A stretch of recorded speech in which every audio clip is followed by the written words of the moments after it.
Now comes the long process of marking out where the rivet's going to go. So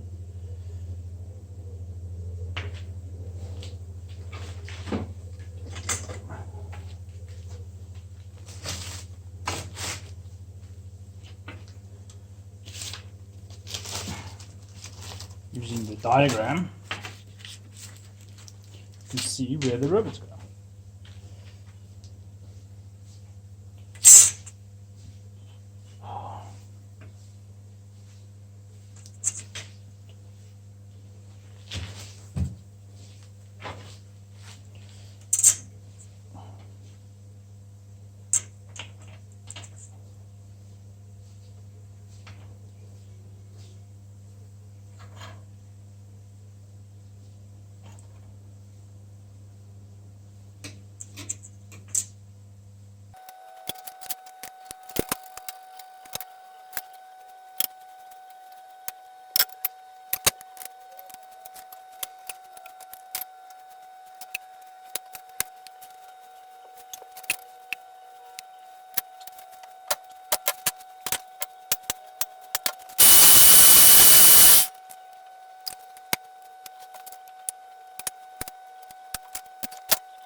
Okay, now time to center punch all of these.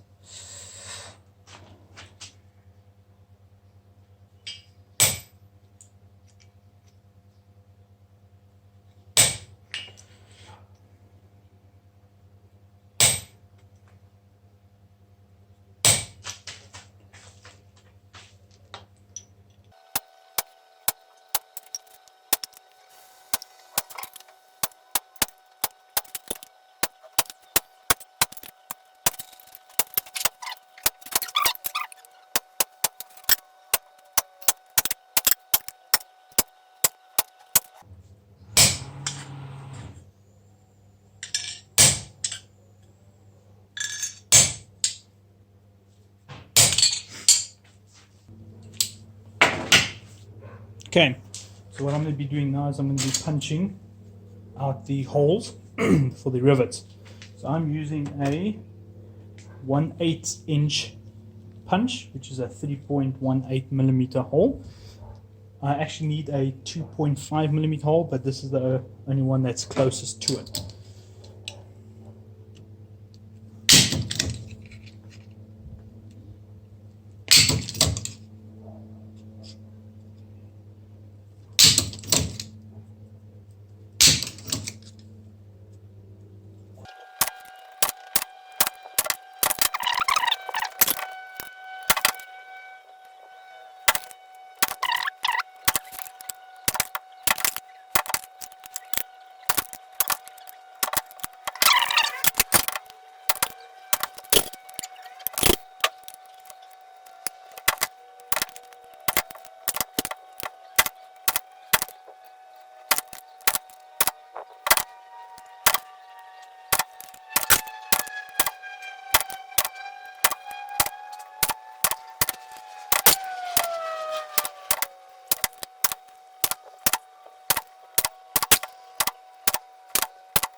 Right, so before carrying on with the rest, I am going to start polishing up some of the pieces that actually need a bit of a polish.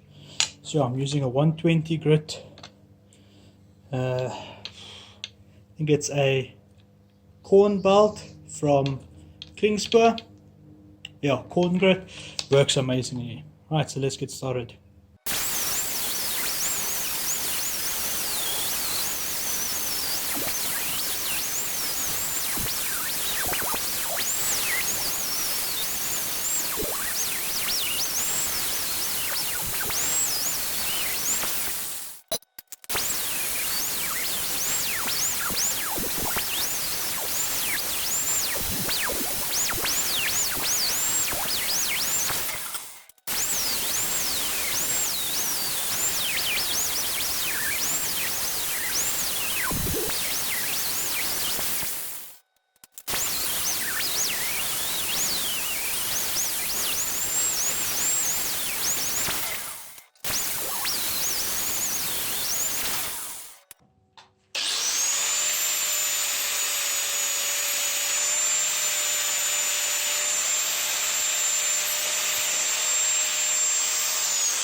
Okay, so now what I'm going to be doing is I'm going to be using this wire wheel brush to give it a satin polish, satin finish.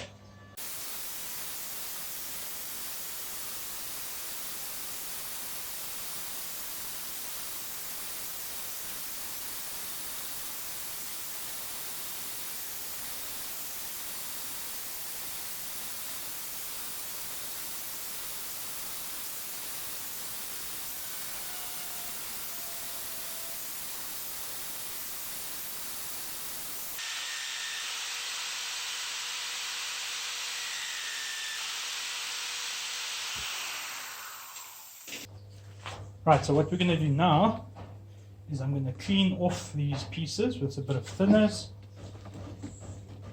The reason I'm doing that is because I'm going to paint the inside black. Now the reason why we paint the inside black is to prevent rusting on the inside, because it is exposed to sweat. And sweat is the devil's work on armor, as the acids in your skin or acids in your sweat, not your skin, or I don't really think you can call them acids really, but yeah, the impurities in your sweat will eat away at the steel. Some of you have probably seen, if you have armor, I've seen it, I've gone to shows, people touch your armor, you know, they can't help it, they have to touch everything. Then, just goodness, the next day if you don't clean it or polish it, you'll go look at all your armor that you've had on display, and everywhere where someone's touched it, you'll see there'll be a fingerprint. Knife makers probably have it. Anyone who doesn't use stainless steel. And since I'm not making much noise now, I can maybe discuss a few other things. Stainless steel for armor, a lot of people use it. There's next to no maintenance on it because it's stainless steel, won't rust. The problem is stainless steel, again, what I've heard, because I choose not to use it, is the devil's work again. Because stainless steel is harder due to the chrome in it, so it is difficult to work, and it has a tendency to crack. I've heard of things as it's heavier. It's not necessarily heavier. If you look at the density of it, it's probably ever so slightly heavier. It won't really make a difference. I won't make a difference that's noticeable. It makes no difference. And it's more expensive, considerably more expensive. So you have something that's more expensive, harder to work, breaks. I've heard that it doesn't tend to bend, it tends to just go all out and break. All of that, just so that you don't have maintenance on it, to me sounds awfully silly. Plus, once polished, it gives a bit of a, I don't know, white luster to it, which I'm not a fan of either when I've seen it. You can tend to see stainless steel quite easily. Plus, if you want to go that far, I don't feel that's very authentic. If you're going to have armor, you need to take all aspects of the armor in. So that means maintenance. You know, you have to look after your armor. You know, if you're going to spend the money on getting armor, you have to look after the armor. It's like buying a nice new car. You may pay someone to look after it for you. That's fine most of the time. If you want to go back to the armorer for him to look after it, ask the armorer how he looks after it. I've got certain techniques and polishes that I use that I feel look after the armor quite well. You can go as far as I've put lacquer on armor as well, like a clear lacquer. The problem with that is I've had rust underneath the armor, underneath the lacquer, if it's not properly cleaned beforehand. It scratches off, and once it starts scratching, it's not very nice to see. If it's a display piece, yeah, it's not too bad. You know, then by all means, then I wouldn't even suggest stainless steel for a display piece, rather just lacquer it.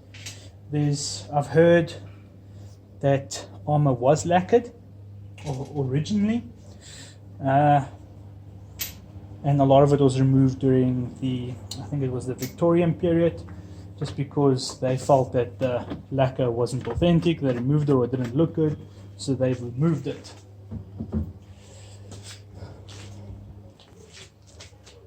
Okay, so now I'm going to lay all of these pieces on. This is my spray booth area. I'm going to lay all of these pieces on here so I can spray them.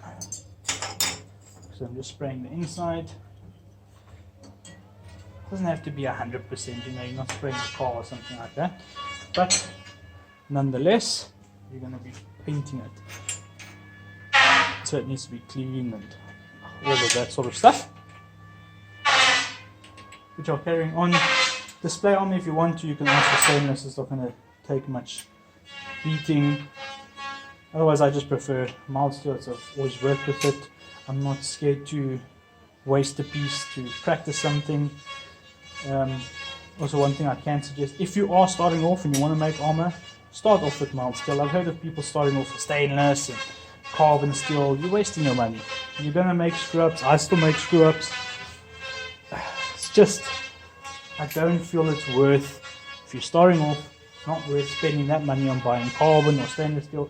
When Chandra, this is just his face, you're going to screw it up, right? Like I said, I still make mistakes, everyone's still going to make mistakes. I'm sure there's some master armorers out there that are going to make mistakes. Yes, you still get master armorers. So, I've known people that, you know, have been making knives, for instance, for a very long time. They still make mistakes. So accept making mistakes, you learn from your mistakes. Sometimes you have to make that same mistake several times. Like I mentioned earlier in the previous section, I've made like 2 left hands when I'm busy making a piece before I realize it's going to happen. And if that's going to deter you, it will at some stage, you'll be frustrated. You just have to keep on going. I've had many times where I've decided, no, I'm not going to make armor anymore. I'm not going to waste my time, and then I kind of get over that, and then I carry on making armor. So that's the last piece of today's philosophy part. I'm going to carry on now, and I'm going to go and spray it quickly.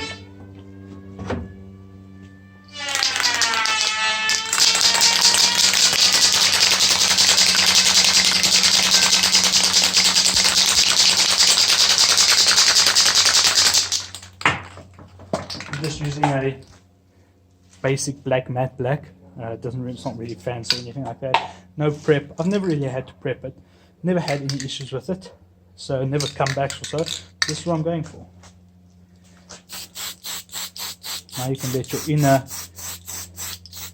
artist side really come out, or inner graffiti artist side come out. Don't really concern yourself if it gets on the front. You can easily take it off. A bit of thinners takes it off, so that's not too troublesome.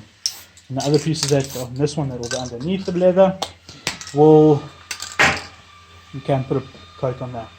Right, so now I'm going to leave that to dry probably overnight, and after that I'm going to start cutting leather.